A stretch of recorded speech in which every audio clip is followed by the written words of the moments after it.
Scottish out here. For anybody who's never heard the joke, it's Scottish mist is too stubborn to lift and too cheap to rain. And it's all right because I'm half Scottish. I can make that joke. Anyhow, let's start the day. That's a bad joke to start the day with. I feel a little bit like Tom Jones out here rhyming off days, but very first thing, happy birthday to my niece Morgan Edie, and happy Jody Daly. You guys are amazing, and I love you, and I hope you have a fantastic day. Speaking of Tom Jones, or Commander Tom, I got drunk with his daughter once in Lackawanna, but that's a whole other story. Good morning, Joanne. I'm lively this morning, so I apologize for the suit. I am in the middle of moving. Tomorrow was technically move day, but I've got a load to take out. Plus, I'm still working today, so I went casual on you. I gotta say, it doesn't really set the anchor like I would like in my day. It doesn't program my mind, as we've been talking about this week, but it does certainly, because I think it shakes up all of my programmed responses. So I can get away with it for a day or two. Anyhow, I'll be back in. Good morning, Charmaine. I'll be back in my suit. I'm just talking about that, Ruth. I'll be back in my suit on Sunday, I promise. But for right now, I'm moving right after this and during this. So, good morning, Gary. So I want to talk a bit about, obviously I know that on Facebook the video did not upload all the way yesterday. I had some technical difficulties, but I don't want to repeat myself. But I will talk about why these incantations work. Good morning, Kimmer. If you think back, here's a great example. Does anybody remember when you used to be able to smoke on an airplane?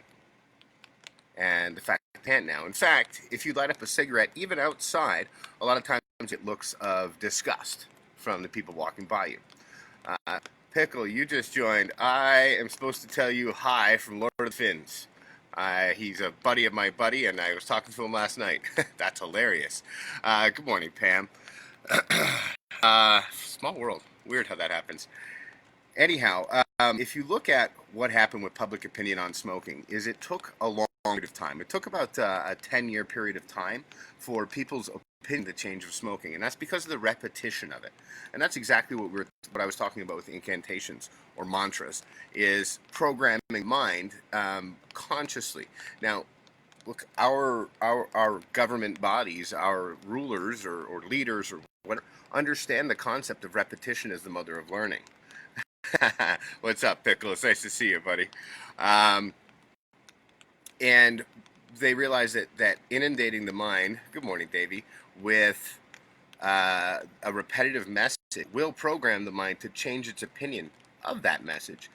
A great example is smoking. If you think about it, not so long ago, I mean, at least within my lifetime, you used to be able to smoke in malls and airplanes and restaurants. And anybody that remembers walking into a restaurant in 1999, you used to be able to choose smoking or non-smoking sections, and they were separated by hope. Really, there was only a few feet apart, and it made no difference. Then, if you look at public opinion on marijuana and how much those two have flopped because of the repetition of the propaganda, if you will, out in the world. Sorry, I'm a little off today. Not wearing the suit's throwing me off. Morning, Tommy, and thank you for being out there, brother. He's literally my brother.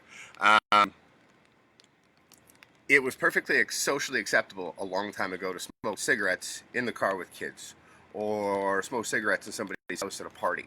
But if you pulled out a joint, you were the devil. Now, it's exactly the opposite. And it took about 20 years for it to change. But part of that was because generations, came in and took over that were already used to smoking marijuana. But they were programmed to hate the cigarettes, and nobody likes cigarettes anymore unless you're a smoker, which I've been accused of doing at times too, and continuously trying to quit. But that public opinion changed because there's so much repetition. Now, it's much more socially acceptable to pull out a joint somewhere than it is to smoke a cigarette, which is really strange if you think about it. If we went back 20, 30 years, it was completely opposite. People would have thought you were crazy if you pulled out a joint somewhere. Now, you pull out a cigarette in that same place and people hate you. Anyhow, that's just an example of programming the mind and how the subconscious changes without us even realizing it. That's why propaganda works so well. That's why propaganda was, a part of every major, good morning, I don't know who that is yet, but I will find out after this. Instagram. Anyhow, it's 9 o'clock. I'm off today without. Geez, I might just have to put it on for giggles tomorrow. Ladies and gentlemen, it is Friday morning. It is sirens in the background. First responders obviously going to something very important. So let's throw this one out to them. Thank you very much for all the first responders. This one's for you guys. Ladies and gentlemen, please rise to your feet. Let your voices ring out in unison. For unity, for our country, for each other, until this is over. Our national anthem. Oh, Canada, our home and native land, true patriot love, in all thy sons command, with glowing hearts we see thee rise, the true north strong and free. From far and wide, O Canada, we stand on guard for thee.